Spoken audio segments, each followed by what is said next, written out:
Thank you. Good morning, everyone. I want to call the meeting of the Legislative Committee together. I note that all members of the committee are present, joined by a few staff members. And let me start at the outset. We have a lot to cover, and some things are really, we want to be sure that we cover them, but we don't need to have extended discussion if we have a quick consensus. So I suggested that the way we proceed is to review the outline that had been previously distributed. And I want to note in advance, as we go through each item, we can note whether or not when we present this to the committee or ultimately into the legislative committee, whether some of the explanations should be shortened, as I think some of the outlines reflect, and whether there should be any word changes. So unless there's any questions, I'd like to start with the first item in section 1, items advanced in the 24 legislative agenda. First, under ethics and lobbying, accessory liability. This was recommended by us in our legislative agenda last year, was not acted upon, but it's, the staff has suggested in our, I don't think there was any dispute that we had a consensus that we should continue to propose it next year. Any comments? Okay. With respect to item 2 on lobbying. I'm sorry, Sure. Michael, I'm sorry. I just want to go back to one. I just feel like, and then these are language things I guess I can mark up and send around, but I feel like some things aren't well defined or, so are those things you want me to do by email to you? I think are not well defined. Let me correct that. There might be. I should say, we did prepare in connection with the legislative agenda and the undertaking that staff and commissioners undertook in advancing these last year. We do have draft bills that we've prepared. So if you're talking about the actual drafting. Okay, and also the draft bills are not before us. You just. Correct. Okay. We didn't include those in the packet for the sake of keeping things relatively concise. Okay.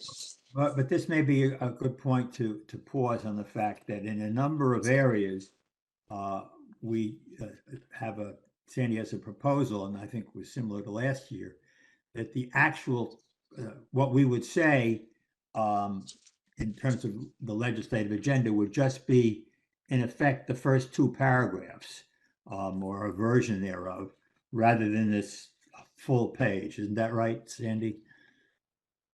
Correct. There are longer explanations for all of these. Oh, and let me just say, it's a preliminary matter that this meeting is being held in this meeting of the Commission on Ethics and Lobbying in Government's Legislative Working Group is being held in accordance with provisions of the Open Meetings Law, including Section 103-A and the provisions, rules, and regulations for remote attendance. We have 2 commissioners who are present here at the New York State Conference Center in Manhattan, which is open to the public. Our conference room at 540 Broadway in Albany is also open to the public.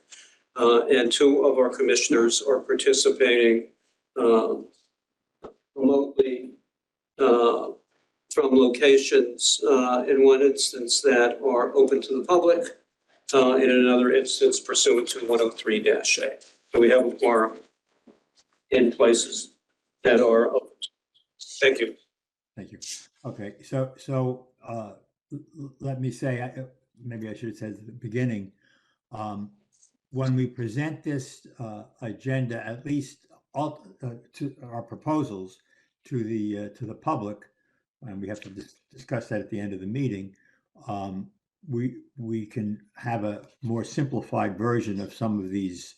And Sandy has drafted, Sandy and the staff has drafted in a number of instances things that reduce this 1 page, for example, to about half that size.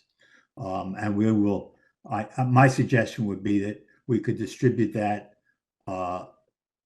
before, probably by the end of this week. And everyone could take a look at it, so that I think it would be much easier to absorb and reduce the size of all this. Similar to last year, remember we had like the 3-page summary? That was the short little what Yeah. these things were. And then what these actually are the backup for that when we met with the legislators to be the 1-pager that would go into more detail about what the proposal is. So we would propose to do the same thing this year. Fine. Okay, so any other comments on item 1? If not, let's move to item 2, conforming changes to the Lobbying Act. Again, any comments? Okay. Item 3, training non-compliance penalties for lobbyists and clients. Any comments?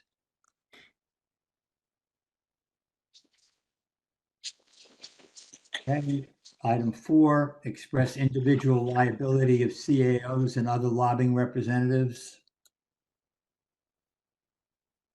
Just a question. Here, would that, I think I saw somewhere up front where the drafting would ensure that it's a higher level person if there's going to be individual liabilities, right? My only concern is that they not then start naming administrative people, so that the person who's going to be personally liable is an administrative assistant or something. No, understood, and I should add, it's in some of the annotations we provided,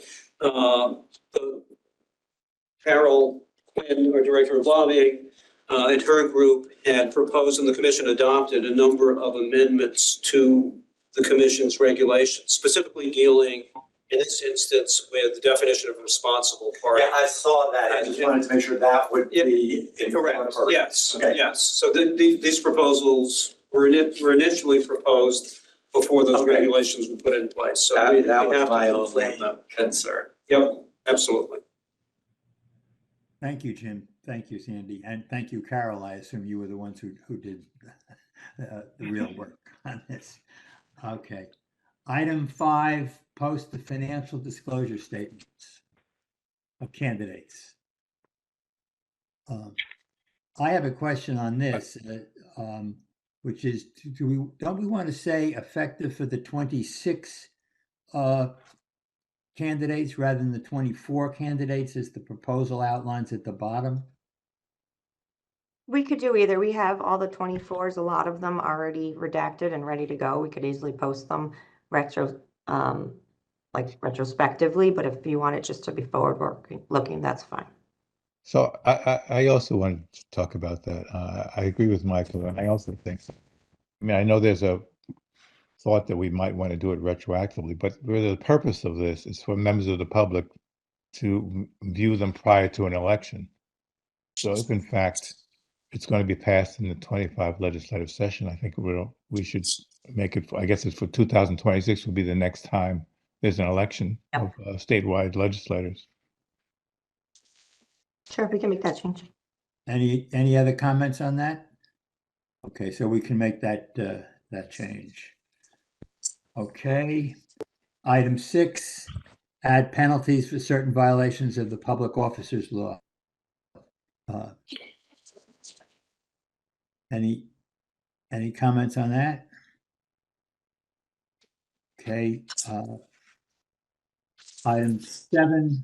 Michael, sorry, I think we talk about two things here. I just think they should be separate. We talked about adding penalties and then also explicitly codifying sexual harassment as conduct that violates the code of ethics. I think they should be separate. Yeah. So the question. Sandy, Carol, anyone want to comment? Yeah, I mean, the reason we've combined them here is because to the extent in the past, this commission and its predecessor had pursued sexual harassment claims under subsection H. of section 78(4)(3) of the public officers law. There's an interaction because there is no monetary penalty for that violation in particular. I have some concerns about this. I guess my biggest concern is about explicitly stating sexual harassment. And I think conflicts provisions,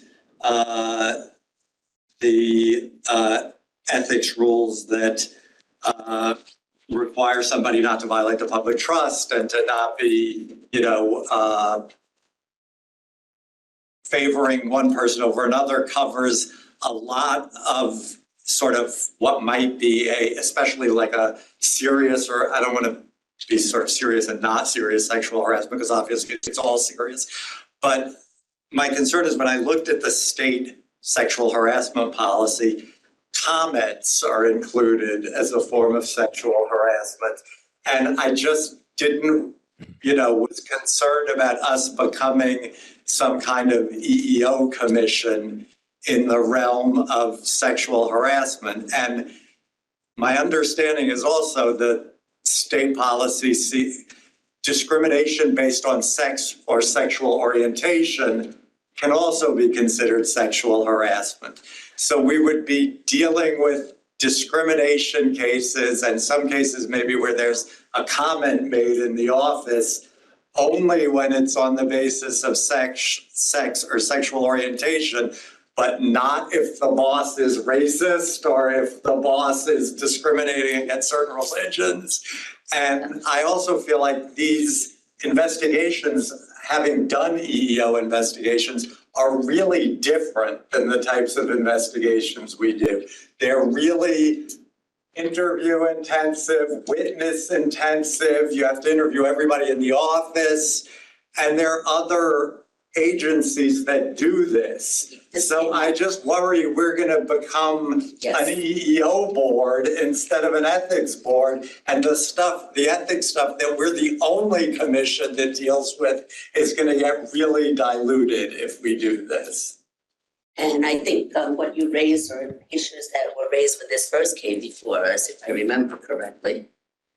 Well, and also, that point also relates to in the deferred legislative proposal number 3, which is entitled, "Should we endorse a legislative change expressly adding discrimination claims in addition to sexual harassment to the commission's jurisdiction?" Jim, I gather what you're saying, what we're proposing arguably here would do that. Let me make a suggestion. Maybe we could defer the discussion and go into executive session at some point before we adjourn this meeting to discuss some of the underlying issues, the distinctions that have traditionally been drawn in this area. The question with respect to the commission's jurisdiction has actually been litigated in that context, and I think it's important for everybody to have that background. We'll postpone this until we go into executive session. Let's defer that. If that's okay. Thank you. Thank you. Okay, item 7, require electronic filing of all financial disclosure statements. Any comments? All right. Item 8, open meetings law. Okay. And then item 9. Question on that one. Go ahead. Did the bill go through a few stages and then stopped? Is on this one, the proposal? I can't hear you. Can you say it again? I asked. Yes, there was an introduced bill. Yeah, so but it didn't go through a couple of stages, so it'll just stay in the mix. Is that what we're? Well, I think that It needs to be. that's. Reintroduced. Yes, exactly. I thought once we finish this, we can discuss the order that this should all be presented on a piece of paper, because arguably the items that have already been introduced, maybe they should be at the top of our agenda, but I think let's go through all these items first and decide which ones we want to present, and then discuss the overall presentation issues, if that's okay. Question. On number 8, open meetings law, has a decision been made previously that we're not going to ask for broader permission for example, commissions that draw their membership from all over the state to have virtual, or has a decision been made just to limit it to committees and subcommittees? Correct. That don't have decisional authority. Okay. Okay, any other comments on that? Okay, and then item 9, require electronic submission of all lobbying filings.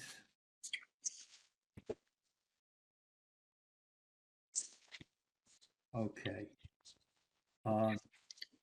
Now, moving on to the next section on deferred legislative proposals from 2024. Item 1, should we seek legislative change allowing colleague to respond if a requester makes public statements? And just a little bit of background here. Actually, Jim, I guess, is not aware of that. It's gonna be executive. We can't address Yeah. that in Yeah, an open session. Yeah. Let me add one thing that's not here. Michael Sand, our Director of Ethics, is preparing a proposed formal advisory opinion for the commission to consider, likely at the October meeting, addressing this issue from the perspective of waiver. And whether when an individual discloses guidance, there isn't a waiver then of the provisions on confidentiality in 94.7B that would permit the commission to correct any misstatements. But that would be offered as an alternative to potential legislation. that's what the commission does, right? The Commission on Judicial Conduct does that, I think, yeah. It would be akin to that. It would be a statutory interpretation in effect, an application of existing law on waiver of the consequences of waiver. Well, should we discuss this in executive session, or is that the what proposal? Yeah, I'd like to discuss. We can discuss it, but there will be a formal. Yeah. Forward for consideration. All right, so let's postpone this discussion for a minute. And with respect to item 2, let's put that into the discussion in executive session as well, since it relates to pending litigation. Okay. Item 3 is similar to the sexual harassment issue that we said we were going to discuss in executive session. Item 4, support legislation requiring that lobbying filings clarify whether the lobbyists support, oppose. That's a staff proposal. Comments? So we'll do that executive too. And it was proposed by a number of the watchdog groups as well. Mhm. Okay. All right, so do we need any more discussion about that? No. I think we should discuss it in executive with the other one, no? Right? We can. Let me just say, it's not as clear as one might think.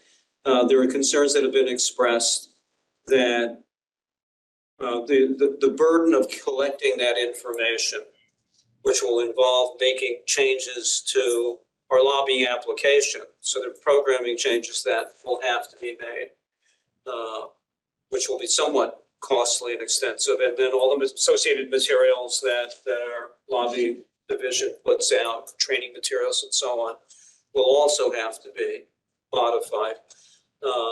And the question then becomes whether the cost and burden of doing that will in effect be subverted by lobbyists who don't really want to disclose what position they're taking, kind of fudging it.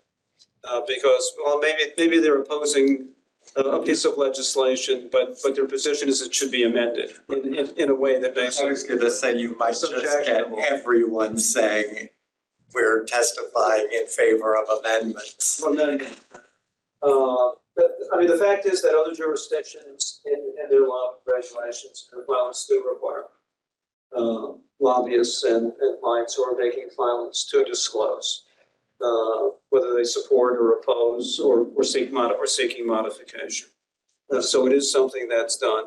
A number of watchdog groups have proposed it, and it may add valuable information to the mix, and to the extent that the goal of lobbying, registration, and filing is transparency in government, it may be an incremental step in that direction.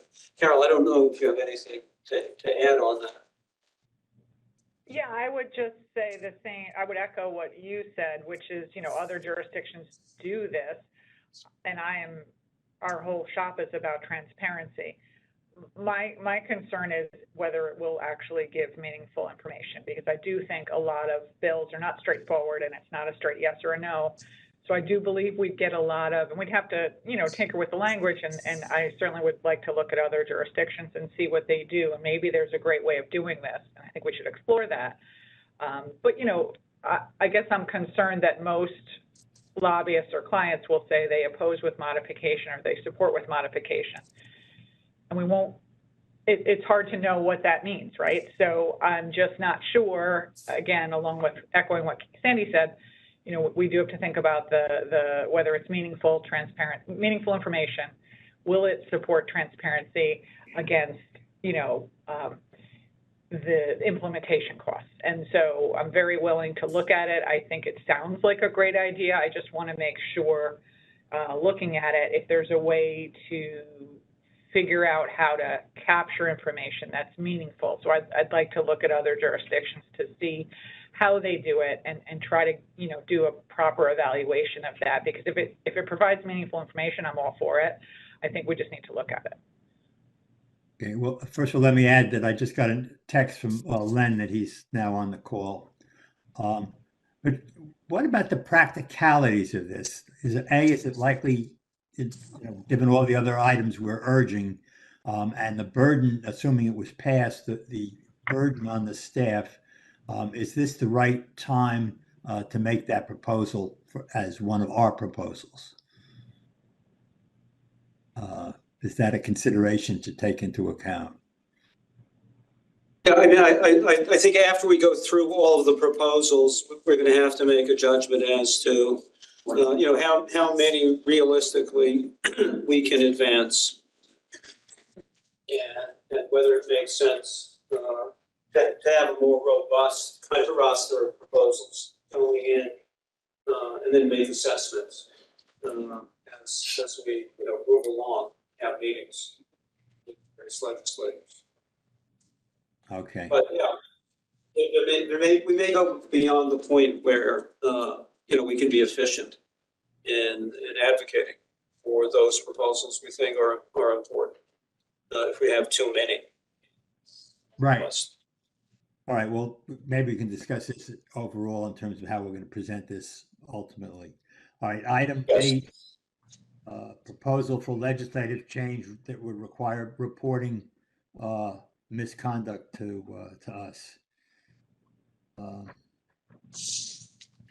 Yeah, this is a proposal again from a number of good government groups. Violations of the state's conflict of interest and other laws are already required of state officers and employees under the executive law, reporting to the Office of the Inspector General. So that already exists, and a violation of that requirement is in itself a violation. There is the question of whether, similarly requiring that kind of reporting to us is merely duplicative. We do receive referrals from OIG, from other inspectors general, and from other agencies and entities, state, federal, and local. So things that are reported to one agency do, if they fall within our jurisdiction. Can't say that it always happens, but they do tend to come our way in due course. I think the real question is whether adding that additional level of violation. So in addition to the substantive violations of the public officers law, would there also be an additional violation of the reporting requirement that we would be prosecuting? And clearly it would, that part alone would add an additional burden to the agency. Not to say that it wouldn't be helpful though in our enforcement efforts, but there would be a burden. We would need more staff. So it's in effect an additional practical consideration that we have to take into account. Yeah, I mean, how much is hard to assess because we don't know what additional work would be coming our way as a result of that. Again, because we're already receiving referrals. Is there another layer of conduct that's not reported to other entities that would start to be reported to us that hasn't been? And it's very difficult to assess that without actually, putting a toe in the water and seeing what it's like. All right, so when we go through the presentation issues, again, it seems to me that's a relevant consideration is what is the agenda we're going to propose to the legislature that we think they should enact, whether this should be included or not. And it sounds to me like, given where we are today, it would probably not be practical. But let's take that into account, consider when we go through these other items. The end. Okay. Item 6, proposal to disclose lobbyist fundraising.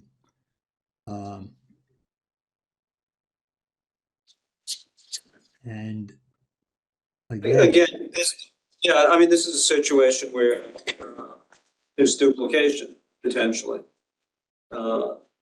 Contributions are reportable under the campaign finance laws, reportable to Board of Elections, and are recorded in their databases, which are publicly accessible. We are now pushing out, Carol's group has pushed out a vast amount of lobbying information on the OpenNY platform. I think it started out as 4 terabytes of data, the biggest OpenNY has hosted. Huge databases are out there. Those who have the resources can use that database, the campaign finance database, to pull all of this together. I think large campaign contributions should be managed in the Board of Elections databases with the campaign finance laws. And those who want to see who the lobbyists are can cross-reference our data. But having it in 2 places or 1 place really is a judgment. It certainly would be an additional burden and expense to us. We would have to do. Carol can speak to this generally in more detail, but the programming alone that would be required, I imagine, would be quite extensive. Yes, it would, and we have also, to echo what, in addition to what Sandy said, we've worked with the Board of Elections. We have on our website public information about lists of lobbyist names, and the Board of Elections is accessing that in a way that works well for them. So they're using our information, not only the OpenNY data, but also just our public lists that are on our website. to cross-reference and try to do their job, figuring out who the lobbyists are using our information that we already have on our website. So given all those practical considerations, I would think this is not something we should be proposing, given all those considerations. But we'll come back when we decide exactly what to propose. Okay. Next item, number 7, should we revisit the regs on outside payment for official travel? I'm sure I understand that. There had been a question raised as to whether, rather than what the regs currently call for, in order for public officer to accept reimbursement of expenses for engaging in an official activity, like going to a conference, for example, professional conference or a governmental conference of some kind, in order to receive reimbursement from the sponsor of the conference or the conference itself, depending upon what kind of entity it is, in order to meet the requirements for that, in addition to there not being a conflict of interest in accepting the payment, there has to be a demonstration that the agency could have paid the expense if an outside entity weren't paying for it. It has to, under its own policy. And it has to pass the conflict of interest test, obviously, in order to do that. So it has to be an official activity that the employee is engaging in, part of that person's job. Duties include. That was already the. That is currently the requirement. The proposal is if the agency, under its own policy, could pay for the expense, then require the agency to pay for it rather than accepting reimbursement from the outside source. In other words, if it's an official activity, let the agency decide whether or not, out of its own budget, it wants this individual to go to the event. So then essentially we're eliminating. So in effect, we would be eliminating. Now, Michael has looked at the issue. And one possibility would be to create exceptions. So one exception would be for membership organizations. If the agency belongs to the National Association of such and such regulators, well, then they're paying dues to it. So why not accept the reimbursement? If DOJ or another federal agency or a national group of state whatevers that we don't belong to, but that is sponsoring a policy conference of some type, create an exception for that. And try to sort of drill down to the situation where maybe commercial interests of some kind or advocacy groups are wanting to pay. And if those, I'm So sorry. Can you clarify something for me? Why is this a legislative issue as opposed to commission rulemaking issue? Good question. it could be a rulemaking. I personally don't think I don't recommend that it be done by resolution. At the very least, it should be done with pursuant to SAP. So there's a notice and comment period to see what kind of reaction we get. There are already regulations in place that were done pursuant to SAPA. So we would have to amend them. 931, or have a legislative change that simply said that it would be part of the public officers law, that the following kinds of activities cannot be reimbursed by outside sources. So you're saying With the instead of, following exceptions. I'm sorry. I was thinking you speak slower. So rather than doing it on a case by case basis, you're saying just to alleviate those advisory, Doing it on a case by case basis is the alternative. well, That's which what we we do, do now. right? So, okay. All right. So we're saying really we're not ready to make this proposal today, at least today. Is that a fair way to say it? And we want to take a look as to whether we should do it internally or by regulation before we ask the legislature to amend the law? I think that's right. And it's not just internally. I mean, I think we want to look externally. One way to trigger that process would be to propose an amendment to the regulations. You can also do it by formal advisory opinion, and the statute does allow public comment to be received before a formal advisory opinion is adopted. So that would be another way Can to I, do it, perhaps. can I take a step back? Because this is the first time I'm dealing with this. Is this, staff thinks this is an issue, that this is sort of corrupting or conflict? Because if it's not, then I guess why are we proposing it at all if staff doesn't think that? It was a commissioner-inspired suggestion Oh, okay. to look at the issue. So the staff has looked at the issue. I think overall, I don't want to get ahead of Michael or Keith or others who may have more nuanced views than I do. I think too blanket a prohibition is ill-advised. I think there is a purpose to be served by representatives of government agencies, meeting with other representatives to share and learn That's what I in think. positive ways. That's not to say it's always a pure experience. There may be, some advocacy that's going on in these, and some pushing, and there are lots of different organizations, but certainly these requests don't come to us until the agency has concluded that they don't have an objection to it, and that it fits within their policies for reimbursement. And then the commission is looking at it solely from the perspective of the public officers law, whether there's conflict or even if there's an interested source, and this may have been part of it. The fact that one or more sponsors, payors, is an interested source doesn't automatically preclude the reimbursement. The burden shifts. So it has to be demonstrated that they're not likely to influence. There would be no reasonable basis to infer that it was an attempt to influence. Right. I If guess, they're not interested. If they are an interested source, you can overcome the presumption against it. right, if we were gonna go to some type of prohibition or prohibition with exceptions, I guess I'd have to be comfortable that I know enough about which are the problematic,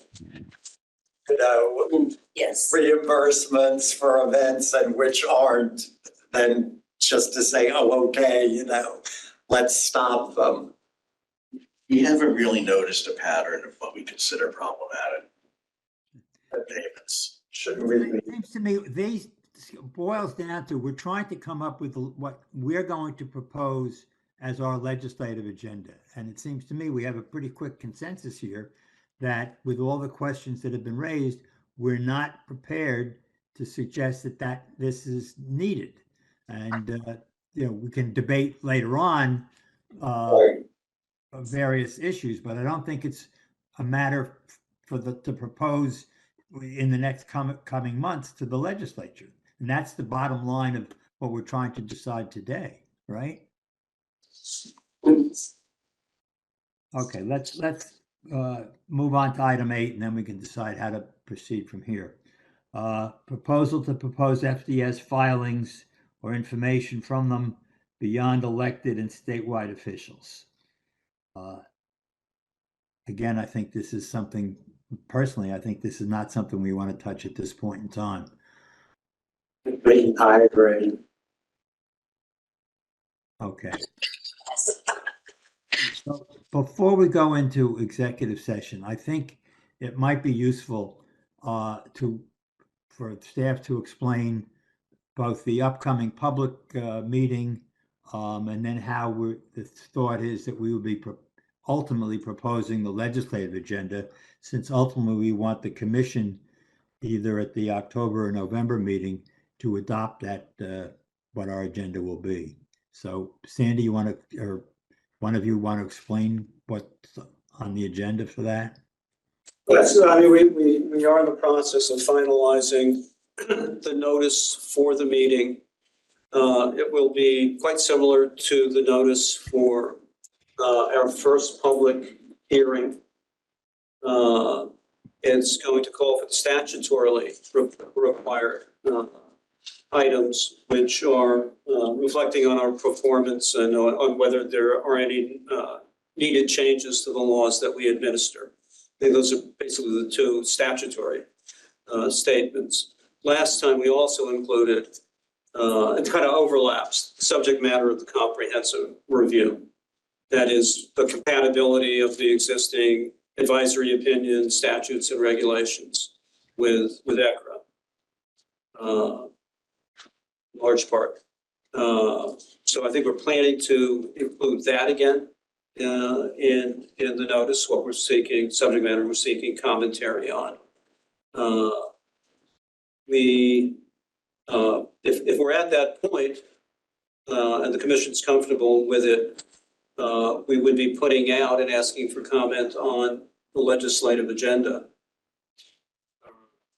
Right. But it's sort of implicit in any event in the subject matter of the public hearing. We're proposing a format that would parallel what we did last time. We think, based on the response we got last time, that we can expand the amount the speaker will be allotted. We'll have to see. We won't know for sure until we see how many folks sign up. The format will be the same. We'll be at the City Bar Association. We'll be in a bigger room. In case more people come in person. We'll have the Albany office open, and individuals can also offer testimony online. They can offer written testimony. We'll keep the record open for some period of time after the public hearing. And it will be, as before, an opportunity for the commissioners and staff to receive information. We're not planning to use, and we don't think it's contemplated in the legislation, we're not planning to use the public hearing as an opportunity to put information out. We'll put, we'll have the prompts out there for folks to respond to. But whatever comments come in, we'll take. Emily, including what we are tentatively proposing as a legislative agenda on that? Yeah, if I could step in. So the news release is very general, and it links, comments will be received, taken into consideration as we look at our legislative agenda, and I'll have a link to last year's, and if this year's is ready, we can put that in there. Amendments to regulations, compilation of the ethics and lobbying laws, as they are. So we have links to all of these things so people can refer back and can have easy access to all of those things. So it's pretty much, whatever they want to submit comment on, we will take at that point, but we don't prioritize like one thing over another, but we will have it out there. But let me ask, why don't we want to say the commission has a proposed legislative agenda which consists of the following 7 or 8 items? Why don't we want to, in effect, invite comment on that and therefore leave off some of the things we were just debating? Well, as Emily said, we will have the legislative agenda out there. We can point to it. We still have to cover the statutorily required subject matter, which of course includes potential amendments to the laws. And those are our proposed amendments, at least in the short term. Right. But for example, the ones that we perhaps have a quick consensus on, we don't want to propose, which is the items at the last few items. Why don't we want to separate them out and not include them? We want to We want the amendment to the open meetings law and the various other things that we all agree on. Why don't we want to sort of highlight them for So anything you decide not to include will not be online. So if you're saying like this is our working item, this is not our legislative agenda. Okay.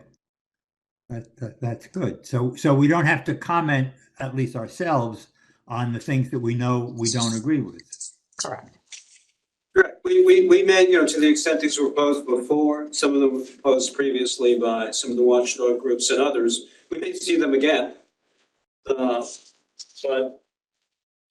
right. And if it's not objectionable, we'll know that there's continuing interest in them. Right. If that's the certain case. ones that were on last year, for instance, come off this year, there might be some comments about that from the people who proposed them. Well, but I understand that, but isn't there a distinction? Don't we want to lead off with the fact that we want to change the open meetings law. We want to increase the filing requirements. We want to increase the penalties. Why don't we want to highlight that as a subject matter of the meeting, along with then other items that had been, if we have to pick up all the other stuff, we can do that on this in a separate document or. So the bottom of first, page. the first news release we want to get out Thursday, because that's 30 days before the hearing.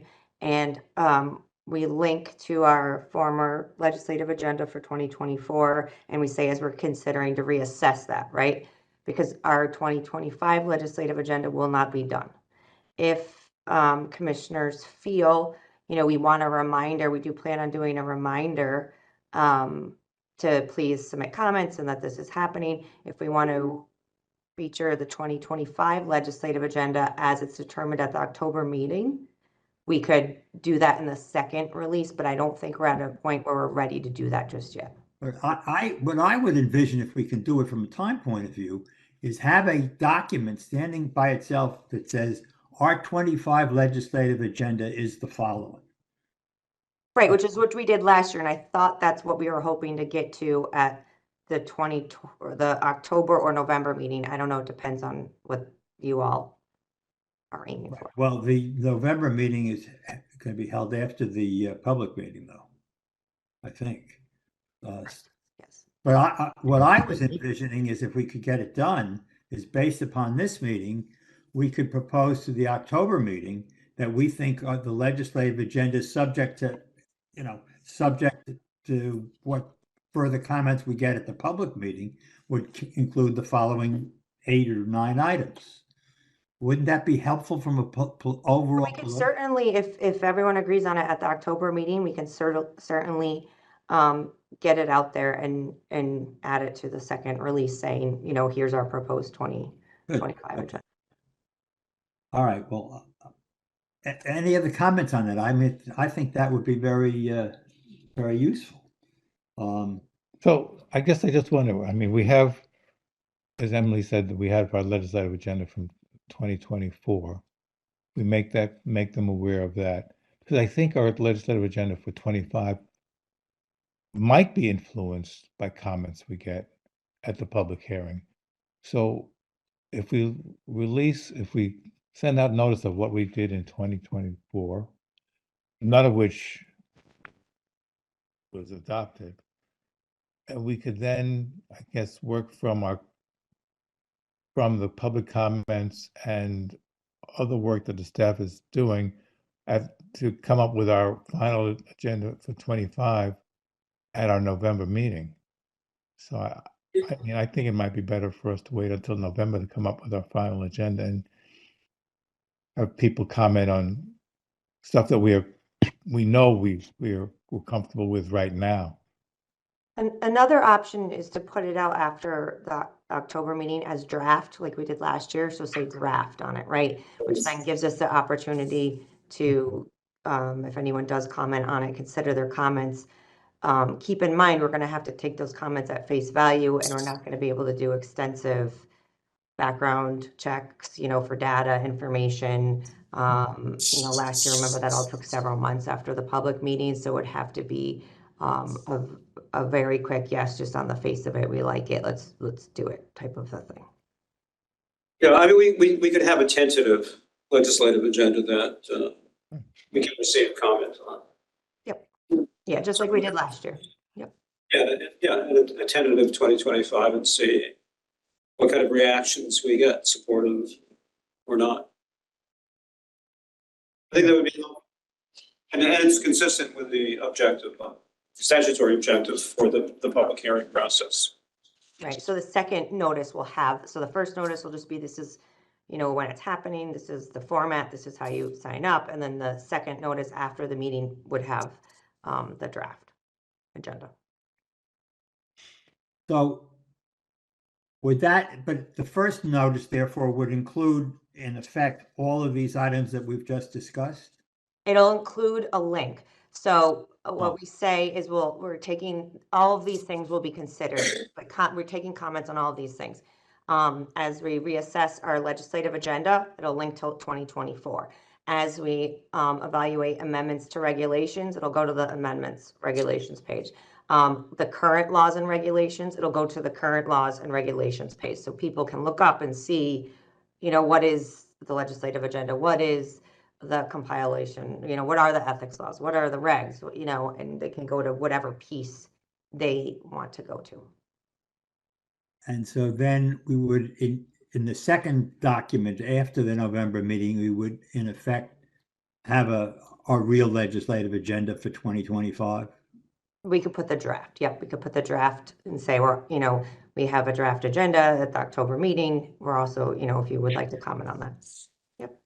But we would say that for the October, to be discussed at the November meeting would be our draft agenda, which would not include these other items. So I think the draft for the 23rd will be whatever we decide today. And then we will look at the comments from the hearing quickly. And in November, we would have to decide if there's anything we want to add. But I don't understand what we discussed today. We're going to add, we have all these other items that I think we have a quick consensus on. We don't want to recommend, but with that, they will be included in this report in October. No, if you say you don't want to advance them, I don't think we need to put them on. You can talk about it at the meeting, but I wouldn't put it on the draft agenda. Okay. That would be my recommendation, because I think that it would be more confusing if you're on the draft agenda. Well, my suggestion would be that what we want to do is go through and say we want to say that we think we should publicize for the November meeting the proposed 8 or 9 items. Don't want to discuss that in October? And isn't that what our report to the commission should be? Otherwise, we're just repeating in effect everything we So like any committee or working group, there's a report out, correct, at the meeting. So I think that would be the time when you would report that out. And if you want a chart or if you want some other document to help with that, that's fine. But I wouldn't call that our draft legislative agenda. Only things you would want to advance would I put on that document. Fine. So should I draft and be approved by telephone for something to include for the October meeting? We discussed these items and we reached a very, very tentative or consensus or whatever you want to call it, that we will be emphasizing these 8 items, and then just include the brief descriptions for those 8 items. And we also discussed the various other items that we don't think should be included. I think you and I could work out offline the best way to present it. Last year, remember, we had like a table, right, that had every issue and what the working group decided and what the recommendation is from staff and what we're proposing, right? And then kind of go through it that way with the full commission. So we could do something, I could help prepare something similar to that as last year, and then only change the draft agenda if it's something that we really want to advance. So if people, they'll have the chart to see everything we considered, what the decision was, and then you guys can talk about it that way, and then we can make a note on that chart if we're advancing or if they agree with the working group. I think we can circulate something following the conclusion of the meeting that will reflect sort of the sense of the body, and then present that at the meeting on the 23rd. And it will be up to the commission then to decide whether to treat that as what the outcome of that process, the legislative agenda, or tentative, subject to further feedback or input from the public hearing. Okay. And if you want to have a formal adoption, it could be at the November meeting. Right. After the public Fine. Now, within that, do we want to prioritize, at least tentatively, what we really want to highlight? It seems to me if we took a vote of the commission tomorrow, everyone would put the open meetings law problem as item 1. And then from a political, practical point of view, the items that got at least some attention from the legislature last year, should we be putting them before the other items that we favor, but that no one, introduced any legislation for? Or should we keep it in this, the priority order that we have now? It's, the current sequence is more topical than anything else, although to some extent it does reflect, priorities. Well, but Sandy, I mean, just to take the open meetings law, for example, why isn't that item one?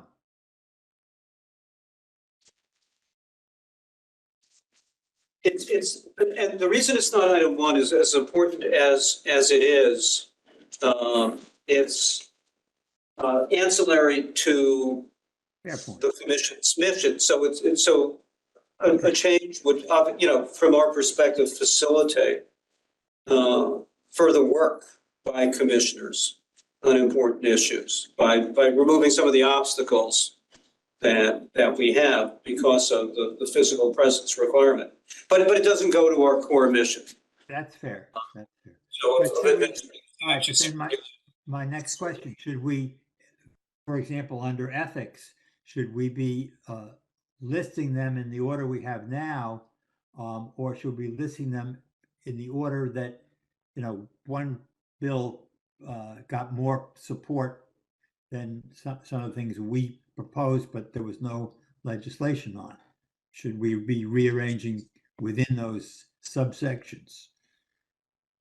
Let me suggest that when we circulate the post-meeting document, let staff take a poke at that, organizing, arranging, partly topically and partly, from at least from staff's perspective, informed by the discussion today, what an appropriate sequence would be.